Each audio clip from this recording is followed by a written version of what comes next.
আসসালামু আলাইকুম। আশা করছি সকলে অনেক ভালো আছেন। আজকের ক্লাসে আমরা উদ্ভিদ পুষ্টি ও সার ব্যবস্থাপনা বইয়ের ইউনিট 1 নিয়ে আলোচনা করব। তো প্রথমেই আমরা যে বিষয়টি নিয়ে আলোচনা করব সেটি হলো উদ্ভিদ পুষ্টি কাকে বলে। উদ্ভিদ পুষ্টি, যাকে ইংরেজিতে বলা হয় প্লান্ট নিউট্রিশন।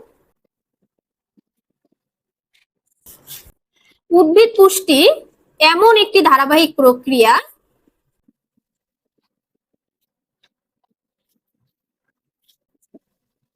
যা উদ্ভিদের পুষ্টি উপাদান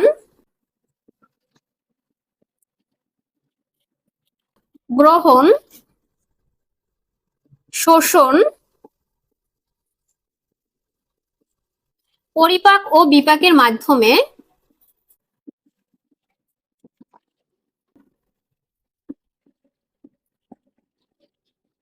উদ্ভিদের দৈহিক বৃদ্ধি, উৎপাদন ও প্রজননে সহায়তা করে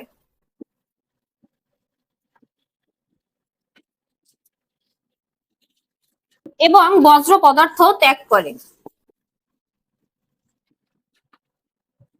চলুন আমরা সংজ্ঞাটি আরেকবার রিপিট করি। উদ্ভিদ পুষ্টি এমন একটি ধারাবাহিক প্রক্রিয়া যা উদ্ভিদের পুষ্টি উপাদান গ্রহণ, শোষণ, পরিপাক ও বিপাকের মাধ্যমে উদ্ভিদের দৈহিক বৃদ্ধি, উৎপাদন ও প্রজননে সহায়তা করে এবং বর্জ্য পদার্থ ত্যাগ করে। তাকেই মূলত উদ্ভিদ পুষ্টি বা প্লান্ট নিউট্রিশন বলা হয়। এখানে একটু লক্ষ্য করুন, আমরা সবাই জানি উদ্ভিদ খাদ্য গ্রহণের মাধ্যমে উদ্ভিদের দৈহিক বৃদ্ধি, উৎপাদন ও প্রজনন হয়ে থাকে। এখন আমাদের প্রশ্ন হলো, উদ্ভিদ যে খাদ্য গ্রহণ করে সেই খাদ্য উদ্ভিদ কোথা থেকে পায় এবং উদ্ভিদ কিভাবে খাদ্য তৈরি করে। তো এবার চলুন আমরা জেনে নেই উদ্ভিদ কিভাবে খাদ্য তৈরি করে।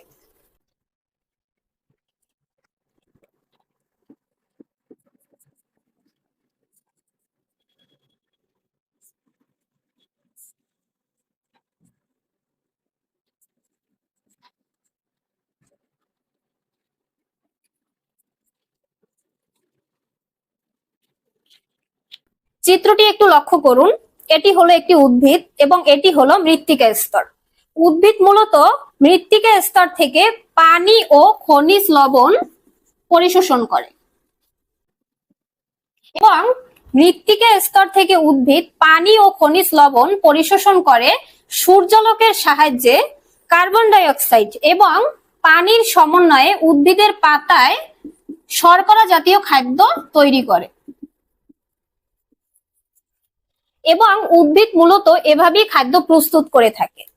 এবার চলুন আমরা জেনে নেই অত্যাবশ্যকীয় পুষ্টি উপাদান কাকে বলে।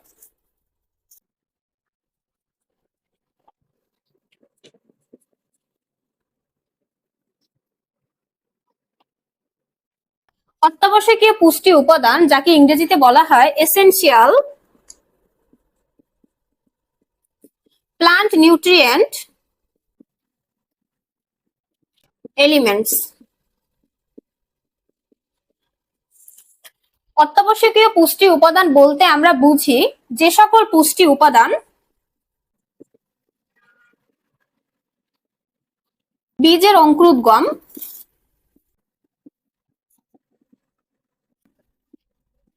উদ্ভিদের স্বাভাবিক বৃদ্ধি,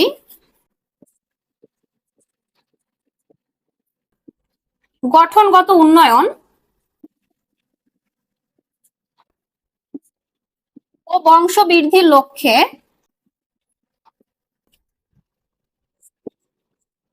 ফুল, ফল ও বীজের উৎপাদন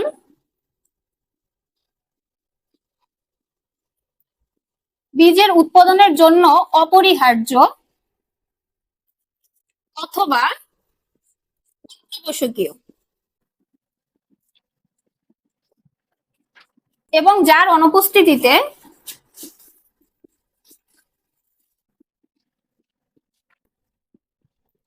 উদ্ভিদ তার জীবন চক্র সুষ্ঠুভাবে সম্পন্ন করতে পারে না।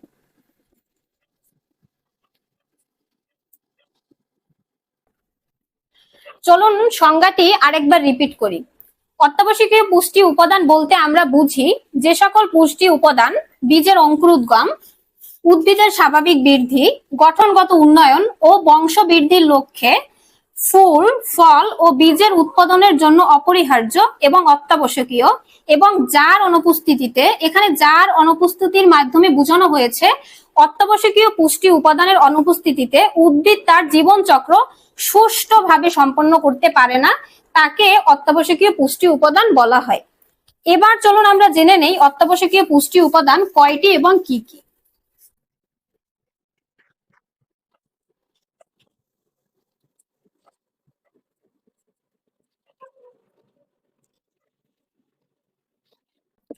অত্যাবশ্যকীয় পুষ্টি উপাদান মোট 18টি।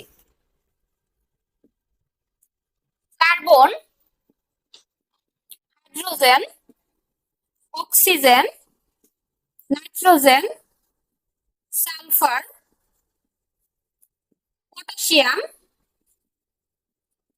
Phosphorus, calcium, magnesium, ব্রোন,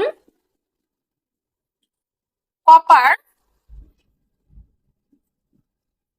cobalt, chlorine, iron, zinc, manganese, molybdenum এবং লাস্ট অন নিকেল। এখানে একটু লক্ষ্য করুন, প্রথম যে 9টি অত্যাবশ্যকীয় পুষ্টি উপাদান রয়েছে অর্থাৎ carbon, hydrogen, oxygen, nitrogen, sulphur, potassium, phosphorus, calcium, magnesium, এই 9টি পুষ্টি উপাদানকে, অত্যাবশ্যকীয় পুষ্টি উপাদানকে বলা হয় মুখ্য পুষ্টি উপাদান। এবং এখানে একটু লক্ষ্য করুন, এখানে যে 9টি পুষ্টি উপাদান রয়েছে অর্থাৎ boron, copper, cobalt, chlorine, iron, zinc, manganese, molybdenum এবং নিকেল, এই 9টি পুষ্টি উপাদানকে বলা হয় গৌণ পুষ্টি উপাদান। এবার চলুন আমরা জেনে নেই মুখ্য পুষ্টি উপাদান কাকে বলে এবং গৌণ পুষ্টি উপাদান কাকে বলে।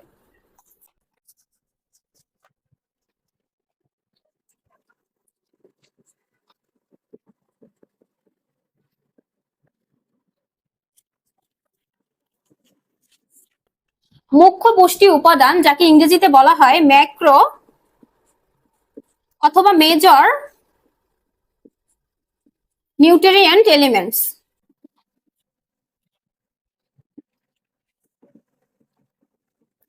মুখ্য পুষ্টি উপাদান বলতে আমরা বুঝি যে সকল পুষ্টি উপাদান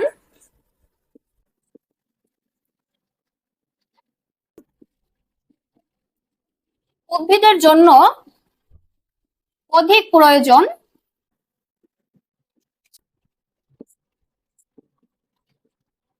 তাকে মুখ্য পুষ্টি উপাদান বলা হয়।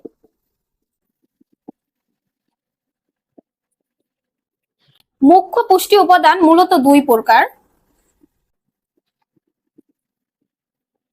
একটি হলো অখনিজ এবং অপরটি হলো খনিজ। এবং এই খনিজ মুখ্য পুষ্টি উপাদানকে আবার দুই ভাগে ভাগ করা হয়েছে, একটি হলো প্রাইমারি অথবা প্রাথমিক এবং অন্যটি হলো সেকেন্ডারি অথবা মাধ্যমিক। এবার চলুন আমরা গৌণ পুষ্টি উপাদান সম্পর্কে একটু জেনে নিই।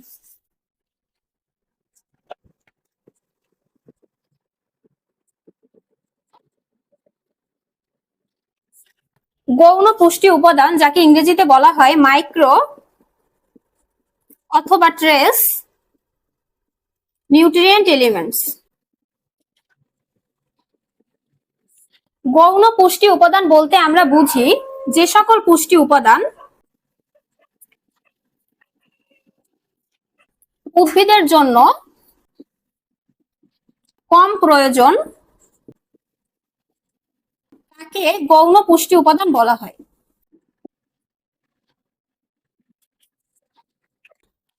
এবার চলুন আমরা প্রিভিয়াস পরীক্ষায় আসা কিছু এমসিকিউ নিয়ে আলোচনা করি।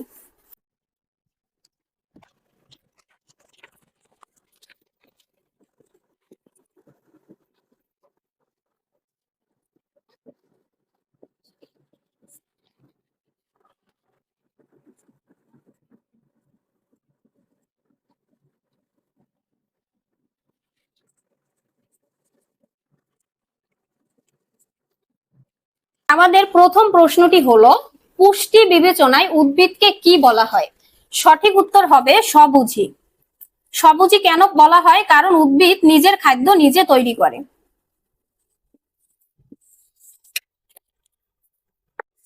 এবার চলুন আমরা পরবর্তী প্রশ্নে চলে যাই।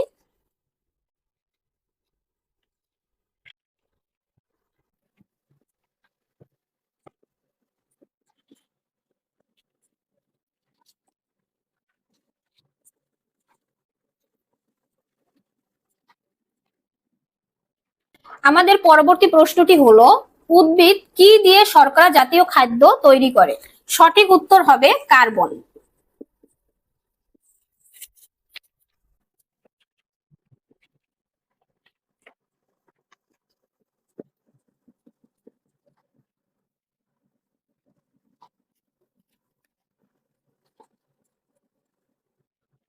পরবর্তী প্রশ্নটি হলো উদ্ভিদ কার্বন কোথা হতে গ্রহণ করে? সঠিক উত্তর হবে উদ্ভিদ কার্বন বায়ু হতে গ্রহণ করে। সঠিক উত্তর হবে বায়ু।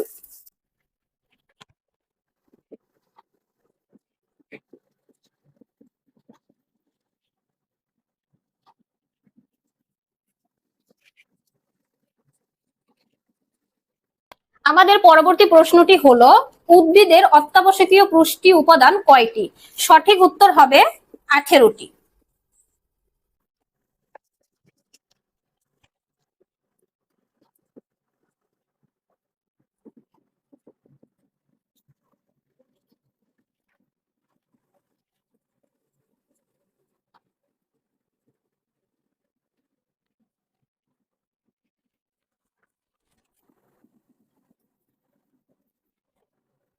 পরবর্তী প্রশ্নটি হলো উদ্ভিদের মুখ্য পুষ্টি উপাদান কয়টি? সঠিক উত্তর হবে 9টি।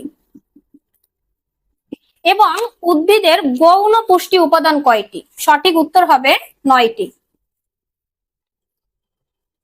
আমরা সবাই জানি উদ্ভিদের মুখ্য পুষ্টি উপাদান 9টি এবং গৌণ পুষ্টি উপাদানও হলো 9টি।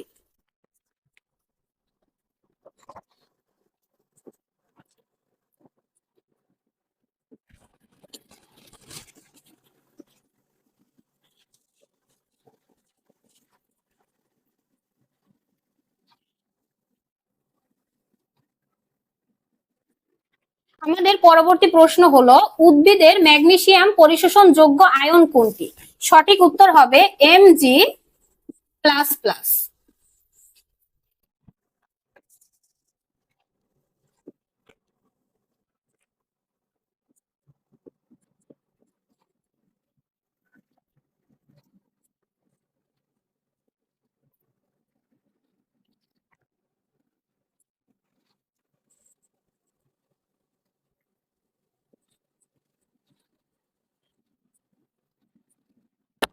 আমাদের পরবর্তী প্রশ্নটি হলো খুবই গুরুত্বপূর্ণ একটি প্রশ্ন, আমি 5 স্টার দিব এটিকে।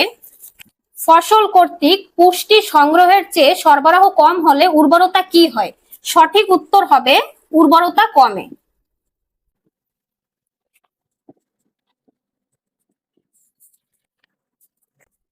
এবার আমরা পরবর্তী প্রশ্নে চলে যাই।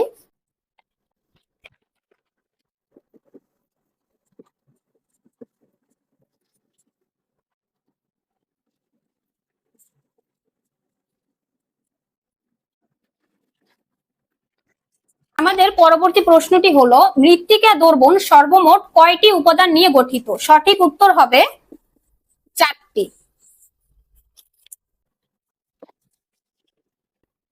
এবং আমাদের সর্বশেষ প্রশ্নটি হলো